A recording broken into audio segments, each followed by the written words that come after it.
من يهد الله فهو المهتدی، جس کو اللہ ہدایت دے سو وہی ہدایت یافتہ ہے۔ ومن يضلل فأولئک هم الخاسرون، اور جس کو وہ گمراہی پر رکھے سو وہی لوگ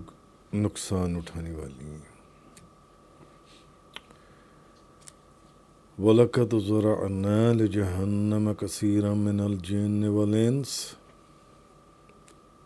اور بے شک ہم نے دوزخ کے لیے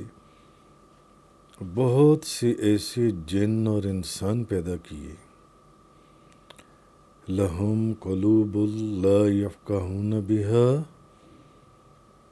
جن کے دل ہیں مگر وہ ان سے سوچتے نہیں۔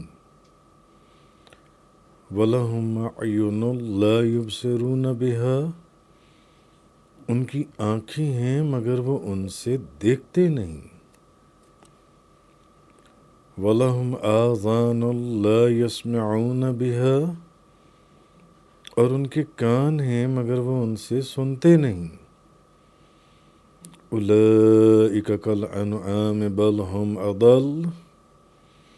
وہ جانوروں کی طرح ہیں بلکہ ان سے زیادہ گمراہ ہیں، جانوروں سے بھی زیادہ۔ أُولَئِكَ هُمُ الْغَافِلُونَ، وہ غفلت میں پڑے ہوئے ہیں۔ اب آج سورۃ الاعراف کی آیت نمبر 178، 178، 179 کا بیان ہے۔ تو اصل میں کہا یہ جا رہا ہے یہاں پر کہ جس کو اللہ ہدایت دے وہی ہدایت یافتہ ہے، اور جس کو وہ گمراہی پر رکھے سو وہی نقصان اٹھانے والے ہیں۔ اور پچھلی آیات کا کانٹیکسٹ اگر آپ کو یاد ہو ابھی، تو اللہ تعالیٰ نے گمراہی کو بہت بری مثال سے واضح فرمایا، اور پھر وہ ان علماء کا ذکر ہوا جو علماء رشوت لے کر اور غلط بات کہہ دیتی ہیں تحفے تحائف کے پیچھے۔ تو اب یہاں یہ فرمایا کہ ہدایت اور گمراہی دونوں اللہ کی طرف سے ہے۔ جس کو اللہ ہدایت دے وہی ہدایت یافتہ ہے، اور جس کو وہ گمراہی پر رکھے سو وہی لوگ نقصان اٹھانے والے ہیں۔ جس کو اللہ ہدایت دے وہ ہدایت یافتہ ہے، اور جس کو وہ گمراہ رکھے وہ گمراہ ہے، وہ لوگ نقصان اٹھانے والے ہیں۔ اچھا، اب یہاں یہ فرمایا کہ ہدایت بھی اللہ کی طرف سے ہے اور گمراہی بھی اللہ کی طرف سے، دونوں اللہ کی جانب سے ہیں۔ تو پھر یہاں ایک سوال اٹھتا ہے کہ جب ہدایت بھی اللہ کی طرف سے ہے اور گمراہی بھی اللہ کی طرف سے ہے، تو کسی شخص کا ہدایت یافتہ ہونا دنیا میں وہ اس کی تعریف یا آخرت میں ثواب کا اس کو پھر مستحق نہیں ہونا چاہیے جن سے، اور کسی شخص کا گرفتار گمراہ ہونا، گمراہی کے اندر گرفتار ہونا، گمراہ ہو جانا دنیا میں مذمت اور آخرت میں عذاب کا مستحق نہیں ہونا چاہیے۔ کیوں؟ کیونکہ ایک سوال اٹھتا ہے کہ بھی جب ہدایت بھی اللہ ہی کی طرف سے اور گمراہی بھی اللہ ہی کی طرف سے، تو پھر اگر کوئی بندہ ہدایت یافتہ ہے تو پھر اس میں اس کی تعریف کس چیز کی؟ وہ تو اللہ کی طرف سے ہے، وہ تو ایک مجبور محض ہو گیا، وہ تو اللہ کی طرف سے ہے، پھر اس کی تعریف کس چیز سے، اور اس کا انعام کس چیز سے، اور وہ ثواب کا مستحق کس چیز کی وجہ سے ہوگا؟ تو پھر جس بندے کو گمراہی، جب گمراہی بھی اللہ ہی کی طرف سے ہے تو پھر اس کو گمراہی کے اوپر سزا کس چیز کی، اور اس کو ثواب کس چیز کا؟ پھر اس کا کیا قصور ہے اور اس کا کیا قصور ہے کہ بھئی وہ ہدایت یافتہ ہے تو وہ اللہ کی طرف سے، ہدایت بھی اللہ کی طرف سے، اور وہ گمراہ ہے تو گمراہی بھی اللہ ہی کی طرف سے ہے۔ تو تو پھر ہدایت یافتہ کو ثواب اور وہ جو اجر اور جو اس کی جزا ہے وہ کیوں، اور وہ جو گمراہ ہے اس کی وہ سزا اور اس کی مذمت کیوں جون سی ہے؟ بھئی جب دونوں کو اللہ ہی کی طرف سے ہے جون سے، تو پھر یہ ایک سوال یہاں پر اٹھتا ہے۔ تو اس کا جواب یہ ہے کہ جس کا جواب پہلے بھی بے شمار مرتبہ مختلف بیانات کے اندر میں عرض کر چکا کہ ہدایت اور گمراہی کا پیدا کرنا اللہ کی جانب سے ہے۔ ہدایت کو بھی اللہ نے پیدا کیا اور گمراہی کا بھی پیدا کرنا اللہ ہی کی جانب سے ہے، ہدایت اور گمراہی کا۔ لیکن ہدایت کا اختیار کرنا یا گمراہی کا اختیار کرنا وہ بندے کے اختیار میں دیا گیا ہے، وہ بندے کے اختیار میں دیا گیا ہے۔ تو بندہ اگر ہدایت کو اختیار کرتا ہے تو اللہ تعالیٰ اس پر ہدایت کو پیدا کر دیتا ہے، اور اگر وہ گمراہی کو اختیار کرتا ہے تو اللہ تعالیٰ اس میں گمراہی کو پیدا کر دیتا ہے۔ اس لیے یہاں یہ فرمایا گیا کہ جس کو اللہ ہدایت دے سو وہی ہدایت یافتہ ہے، اور جس کو وہ گمراہی پر رکھے سو وہی لوگ نقصان اٹھانے والی ہیں۔ کہ اگر کوئی بندہ یہ سوال کرے کہ جناب جب ہدایت بھی اللہ کی طرف سے اور گمراہی بھی اللہ کی طرف سے، تو پھر ہدایت یافتہ کے لیے ثواب کیوں اور گمراہ کے لیے جون سا گناہ کیوں اور اس کو سزا کیوں؟ تو اس کا جواب یہ ہے کہ ہدایت کو بھی اسی نے پیدا کیا، گمراہی کو بھی اسی نے پیدا کیا، لیکن اختیار اس نے بندے کو دے دیا کہ اب کون ہدایت کو لیتا ہے، کون ہدایت کو اختیار کرتا ہے اور کون گمراہی کو اختیار کرتا ہے۔ اور یہ بات پہلے بھی ہو چکی کہ اس نے اپنے علم ازلی سے جانا کہ کون بندہ، میں نے تو اس کے سامنے دونوں چیزیں رکھ دیں، کون ہدایت کو اختیار کرے گا تو وہ ہدایت یافتہ ہے، یعنی وہ اس کے لیے کہ اللہ تعالیٰ نے جس کو ہدایت دے دی، اور کون گمراہی اختیار کرے گا تو اس کے لیے پہلے ہی لکھ دیا گیا تھا کہ یہ گمراہ ہوگا، یہ جنتی ہے کہ وہ جنتی جنت والے کام کرے گا، جنتی لوگوں والے کام کرے گا۔ ہاں اگر بندے کو اختیار بھی نہ دیا جاتا تو پھر یہ سوال کیا جا سکتا تھا کہ جناب یہ کیسے ہو سکتا ہے کہ جب اختیار بھی بندے کے پاس بھی نہیں، کہ جو خدا نے لکھ دیا اگر اس نے ہدایت کو قبول کرنا ہے تو وہ ہدایت ہی قبول کرے گا، اور اگر اس نے گمراہی کے راستے پر جانا ہے تو وہ گمراہی ہی کے راستے پر جائے گا، اختیار اس کے پاس نہیں ہے۔ پھر تو کہا جا سکتا تھا کہ بھئی پھر نہ تو جزا اور نہ سزا کا جون سا معاملہ ہے کہ جو بندہ ہدایت یافتہ ہے اس کو جنت میں کیسے، اور جو بندہ گمراہ ہے اس کو دوزخ میں کیسے، کیونکہ وہ تو مجبور ہے، کیونکہ وہ اور کچھ اختیار ہی نہیں کر سکتا تھا، جو کچھ اس کے لیے لکھ دیا گیا تھا اس نے اختیار اسی کو کرنا تھا۔ تو اللہ نے ہدایت اور گمراہی کو پیدا کر دیا مگر اختیار بندے کو دے دیا، اور پھر اس نے اپنے علم ازلی سے جانا کون ہدایت کے راستے پر چلے گا تو اس کے لیے ہدایت لکھ دی، اور کون گمراہی کے راستے پر چلے گا تو اس کے لیے گمراہی لکھ دی۔ اصل چیز اس میں یہ بیان کرنا۔ خیر، علامہ محمود بن عمر زمخشری لکھتے ہیں کہ یہ وہ لوگ ہیں جن کے متعلق اللہ تعالیٰ کو علم تھا کہ ان کے جو ذہن ہیں وہ حق کی معرفت کو قبول نہیں کریں گے جون سی، اور یہ اپنی آنکھوں سے مخلوقات کے اندر اللہ کی نشانیاں نہیں دیکھیں گے۔ اور قرآن کے اندر جگہ جگہ دیکھ لیں کہ اللہ پاک یہی کہتا ہے کہ میری نشانیوں کو پہچانو۔ پرسوں کے بیان میں بڑا تفصیل سے اس کا ذکر گزرا تھا کہ ہر انسان کے وجود کے اندر اس کی وحدانیت، اس کی الوہیت، اس کی ربوبیت کی نشانیاں رکھ دی گئی ہیں، اس کی رگ واقف ہے کہ کوئی ہے یہ سارا نظام چلانے والا، اس کی وحدانیت کا اقرار اس کی رگیں اس کے وجود کا ایک ایک حصہ کرتا ہے اور اس کی گواہی دیتا ہے جون سے۔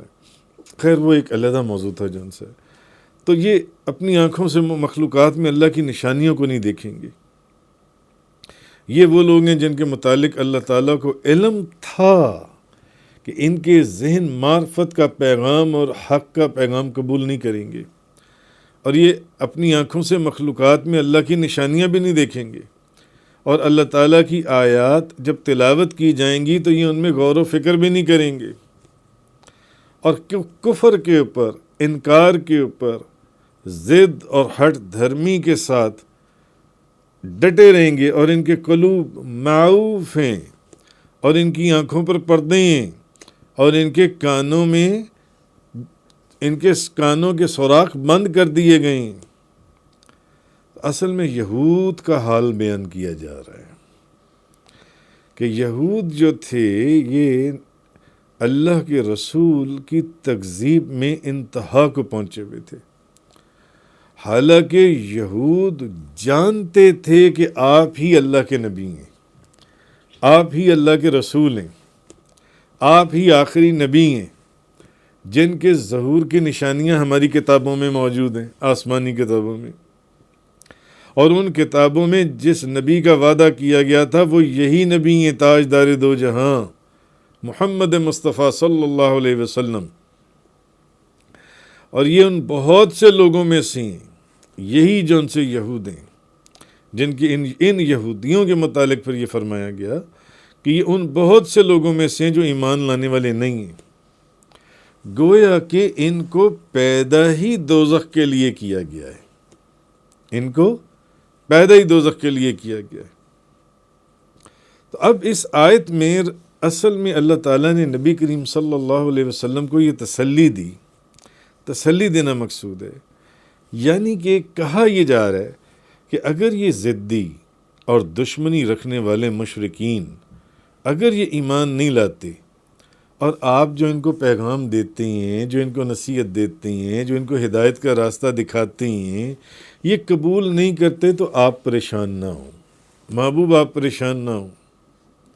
یہ ضدی مشرکین یہ ان لوگوں میں سے ہیں جن کو ہم نے دوزخ کے لیے پیدا کیا ہے، یہ ڈٹے رہیں گے، ان کی آنکھیں اندھی ہیں، ان کے کان بہرے ہیں، یہ زبان کے ہوتے ہوئے بھی گونگے ہیں، کانوں کے ہوتے ہوئے بھی بہرے ہیں، آنکھوں کے ہوتے ہوئے بھی اندھے ہیں۔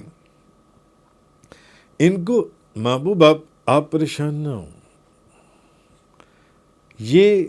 حق کا پیغام قبول نہیں کریں گے۔ کیوں؟ کیونکہ ان کو ہم نے پیدا ہی دوزخ کے لیے کیا ہے، ان کو ہم نے پیدا ہی جہنم کے لیے کیا ہے۔ اس لیے آپ اپنے دل اقدس کے اوپر تکلیف نہ محسوس کریں جن سے۔ آپ جو کام کر رہے ہیں نا، آپ وہ کام کرتے رہیں، آپ ان کو ہدایت کا پیغام دیتے رہیں اور پرواہ نہ کریں۔ تو اصل جو چیز یہ ہے، اچھا، کیونکہ یہاں اس اگلی آیت میں جو یہ فرمایا گیا ہے نا، یہ وَلَقَدْ ذَرَعْنَا لِجَهَنَّمَ كَثِيرًا مِنَ الْجِنِّ وَالْإِنسِ، اور بے شک ہم نے دوزخ کے لیے بہت سے جن اور انسان پیدا کیے، لَهُمْ قُلُوبٌ لَا يَفْقَهُونَ بِهَا، جن کے دل ہیں مگر وہ ان سے سوچتے نہیں، وَلَهُمْ أَعْيُنٌ لَا يُبْصِرُونَ بِهَا، اور ان کی آنکھیں ہیں مگر وہ ان سے دیکھتے نہیں، وَلَهُمْ آذَانٌ لَا يَسْمَعُونَ بِهَا، اور ان کے کان ہیں مگر وہ ان سے سنتے نہیں، أُولَئِكَ كَالْأَنْعَامِ بَلْ هُمْ أَضَلُّ، وہ جانوروں کی طرح ہیں بلکہ ان سے جانوروں سے بھی زیادہ گمراہ ہیں، جانوروں سے بھی زیادہ گمراہ ہیں۔ أُولَئِكَ هُمُ الْغَافِلُونَ، اور غفلت میں پڑے ہوئے ہیں جو ان سے۔ اچھا، اب یہ جو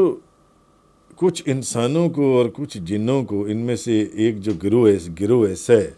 جن کو پیدا ہی جن سے ہے، اللہ پاک فرما رہا ہے بے شک ہم نے دوزخ کے لیے بہت سے جن اور انسان پیدا کیے ہیں۔ انسانوں میں بھی کچھ انسان ایسے ہیں جن کو دوزخ کے لیے پیدا کیا گیا ہے، جنوں میں سے بھی ایسے جن ہیں جن کو دوزخ کے لیے پیدا کیا گیا ہے جن سے۔ اب جنات تو آگ سے پیدا کیے گئے ہیں، ایک سوال آتا ہے کہ جنات تو آگ سے پیدا کیے گئے ہیں، تو ان کو جب دوزخ میں ڈالا جائے گا آگ کے اندر تو کیا ان کو تکلیف ہوگی؟ جنات تو خود آگ سے بنائے گئی ہیں، تو جب ان کو دوزخ میں آگ میں ڈالا جائے گا تو ان کو، وہ تو خود ہی آگ ہیں، وہ خود آگ ہیں، تو ان کو آگ سے کیا تکلیف ہوگی؟ کوئی بندہ کہہ سکتا ہے آپ کو کہ جناب جنوں کو تو آگ سے بنایا گیا ہے، تو دوزخ میں آگ میں جب ڈالے جائیں گے تو آگ سے انہیں کیا تکلیف ہوگی؟ تو اس کا ایک جواب ہے، یہ جو اینٹ ہے، اینٹ، مفسرین فرماتے ہیں اینٹ جون سی ہے، اینٹ کو کس سے بنایا گیا؟ مٹی سے. اور آپ کو کس سے بنایا گیا؟ مٹی سے. تو اگر اینٹ اٹھا کر آپ کو ماریں تو آپ کو تکلیف ہوگی یا نہیں ہوگی؟ ایسا نہیں ہے کہ اگر آپ مٹی سے بنائے گئے ہیں تو مٹی سے آپ کو تکلیف نہیں ہو سکتی. اینٹ کو مٹی سے بنایا گیا، جب آپ کو ماری جائے گی تو آپ کو تکلیف ہوگی. اسی طرح جنات کو بھی جب اس دوزخ کی آگ میں ڈالا جائے گا تو ان کو تکلیف ہوگی. وما خلقت الجن والانس الا لیعبدون، اور میں نے جن اور انس کو صرف اس لیے پیدا کیا ہے کہ وہ میری عبادت کریں. اچھا، اب اس آیت میں تو ہے کہ میں نے جنوں اور انسانوں کو اس لیے پیدا کیا ہے کہ وہ میری عبادت کریں، اور یہ جو آیہ کریم جو آج جس کا بیان چل رہا ہے، وَلَقَدْ ذَرَأْنَا لِجَهَنَّمَ كَثِيرًا مِنَ الْجِنِّ وَالْإِنسِ، اور بے شک ہم نے دوزخ کے لیے بہت سے ایسے جن اور انسان پیدا کیے. اس میں تو کہا جا رہا ہے کہ دوزخ جنوں اور انسانوں کو دوزخ کے لیے بھی پیدا کیا گیا، اور اس میں کہا جا رہا ہے کہ جنوں اور انسانوں کو اللہ نے صرف اپنی عبادت کے لیے پیدا کیا ہے. تو جواب یہ ہے کہ اللہ تعالیٰ نے تمام انسانوں اور جنات کو اس لیے پیدا فرمایا ہے کہ وہ اپنے ارادے اور اپنے اختیار سے اللہ کی عبادت کریں. تو جو اپنے ارادے، جو پہلے بات گزری ہے، اور اپنے اختیار سے اللہ کی عبادت کریں گے، ان کو تو اللہ تعالیٰ جنت میں داخل فرما دے گا، ان کو جنت میں داخل فرمائے گا. اور دوزخ میں داخل کرنے کے لیے اللہ تعالیٰ نے انسانوں اور جنات کو پیدا نہیں فرمایا دوزخ میں، اس نے تو عبادت کے لیے پیدا فرمایا، لیکن آگے اختیار دیا گیا ہے. اب اس اختیار کو دیکھنا ہے جون سا ہے. لیکن جو اپنے اختیار اور ارادے سے کفر کریں گے اور اپنے مقصد تخلیق کے، جس تخلیق کے لیے اللہ نے اس کو بنایا عبادت کے لیے، جب اس کے خلاف چلیں گے، جس چیز کا ان کو حکم دیا گیا، جب اس کے حکم کو نہیں مانیں گے اور نافرمان ہو جائیں گے، تو ان کو اللہ تعالیٰ دوزخ میں داخل فرمائے گا. اب سمجھیے بات، ان کو اللہ تعالیٰ دوزخ میں داخل فرمائے گا. تو مقصد تخلیق اللہ کی عبادت ہے، مقصد تخلیق دوزخ میں ڈالنا نہیں ہے. مقصد تخلیق، کیونکہ دونوں آیات آپس میں کہیں ٹکرا نہ جائیں،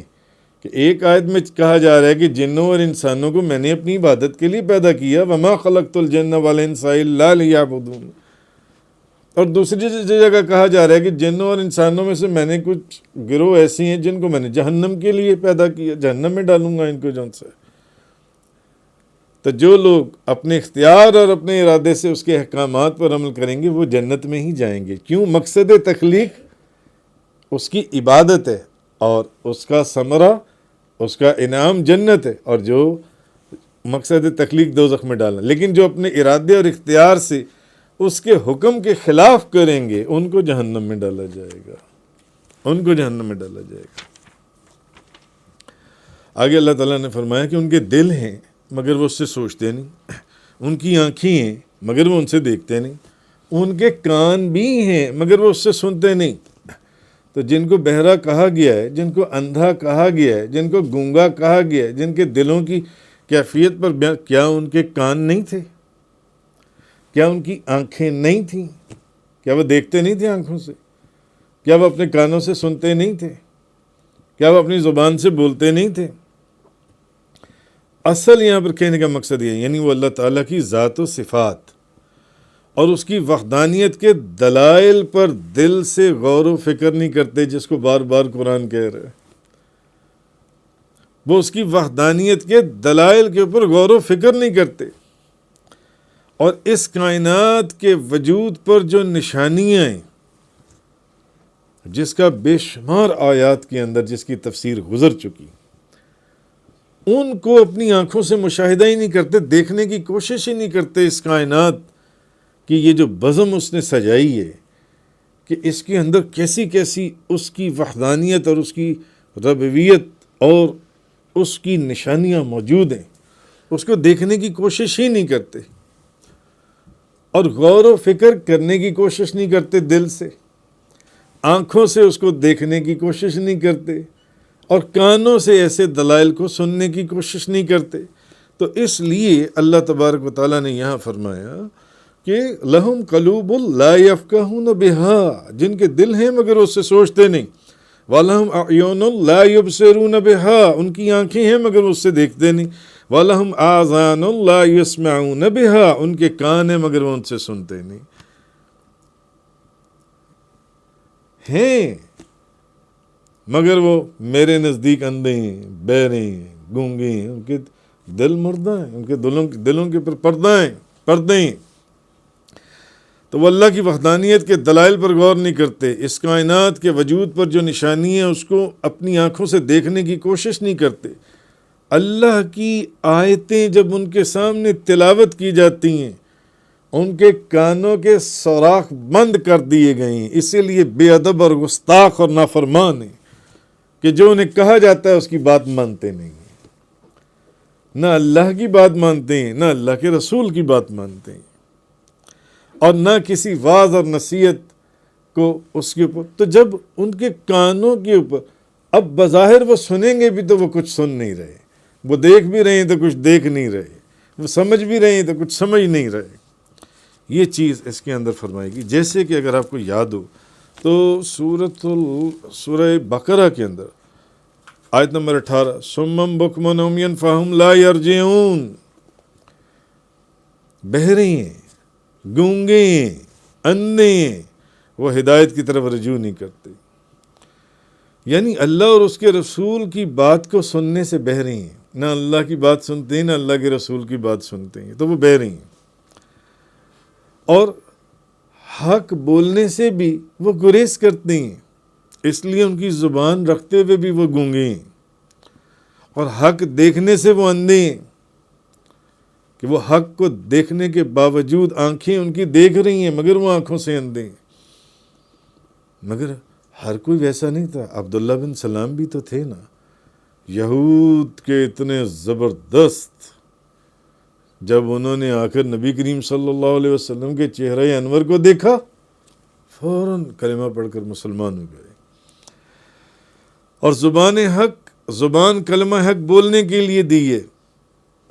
تو جس نے کلمہ حق نہیں بولا وہ خواہ زبان رکھتا ہو وہ اللہ کے نزدیک گونگا ہے، جس نے اللہ اور اس کے رسول کی وحدانیت اور آپ سرکار کی رسالت کا اقرار نہیں، وہ گونگا ہے، جس نے حق کو نہیں دیکھا وہ آنکھیں رکھتے ہوئے بھی اندھا ہے، اور یہ وہ لوگ ہیں جو ہدایت کی طرف نہیں لوٹتے، یہ گمراہی کو ترک نہیں کریں گے جس کو یہ لوگ اختیار کر چکے ہیں، جیسے سورہ بقرہ کے اندر پہلے بیان ہوا تھا۔ اچھا، آگے جو بیان فرمایا گیا، اللہ تعالیٰ نے فرمایا وہ جانوروں کی طرح ہیں بلکہ ان سے زیادہ گمراہ ہیں، وہ غفلت میں پڑے ہوئے ہیں، انہیں ایک بات کہی جاتی ہے وہ اس بات کو سننے کے لیے تیار نہیں، انہیں ایک بات سمجھائی جاتی ہے وہ اس بات کو ماننے کے لیے تیار نہیں، انہیں ایک حکم دیا جاتا ہے وہ اس کے اوپر عمل کرنے کے لیے تیار نہیں، ان کے دل مردہ ہو چکی ہیں، ان کی آنکھیں اندھی ہو چکی ہیں، ان کے کان بہرے ہو چکی ہیں۔ یہ وہ لوگ ہیں جن کے لیے جہنم کا پیغام سنا دیا گیا قرآن کے اندر کہ یہ جہنمی ہیں۔ اب آگے فرمایا اولئک کالانعام بل ہم اضل، وہ جانوروں کی طرح، بلکہ جانور کیا، وہ تو جانوروں سے بھی زیادہ گمراہ ہیں۔ کیوں؟ کیونکہ جانور، آپ گھوڑا جانور ہے نا، آپ اس کو ٹرینڈ کر سکتے ہیں یا نہیں کر سکتے؟ ہو جائے گا نا ٹرینڈ، جدھر دائیں کو اشارہ کریں گے تو دائیں کو جائے گا، بائیں کو اشارہ کریں گے تو بائیں کو جائے گا، چلنے کا حکم دیں گے تو چل پڑے گا۔ اور تجھ سے تو جانور ہی اچھا ہے جو اپنے مالک کی، اپنے ہادی کی، جو اس کو ہدایت کا راستہ دے رہا ہے وہ اس کی بات مانتا ہے۔ آپ کتے کو ٹرین کر سکتے ہیں یا نہیں کر سکتے؟ جو آپ اس کو حکم دیں گے وہ کرے گا یا نہیں کرے گا؟ یہ چیز اللہ نے اس قرآن کی آیت کے اندر ارشاد فرمائی، اولئک کالانعام بل ہم اضل، وہ جانوروں کی طرح بلکہ ان سے زیادہ گمراہ ہیں۔ اور اس سے پہلے کیا فرما دیا؟ کیوں؟ کیونکہ جو راستہ آپ ان کو دکھاتے ہیں وہ اس کو دیکھنے کے لیے تیار نہیں، جو راستہ آپ ان کو بتاتے ہیں وہ اس کو سننے کے لیے تیار نہیں، جس چیز کا آپ اس کو حکم دیتے ہیں وہ اس کے اوپر عمل کرنے کے لیے تیار نہیں۔ اسی لیے ان کے اوپر بے ادبی اور گستاخی کی اور نافرمانی کی مہر لگا دی گئی ہے۔ اولئک هم الغافلون، وہ غفلت میں پڑے ہوئے ہیں۔ تو جب جانوروں کو بھی کوئی راستہ دکھانے والا ہو تو وہ اس کی اطاعت کرتے ہیں اور راستے سے نہیں بھٹکتے۔ اور یہ تو وہ لوگ ہیں جن کو انبیاء سیدھا راستہ دکھاتے تھے، لیکن وہ ان کی مخالفت کر کے گمراہی کو اختیار کرتے تھے، سیدھے راستے کے اوپر چلنے کے لیے تیار ہی نہیں تھے۔ اس لیے اب یہاں پر اللہ پاک نے یہ چیز فرمائی کہ یہ لوگ جانوروں سے بھی زیادہ گمراہ ہیں، اور یہی لوگ ہیں جن سے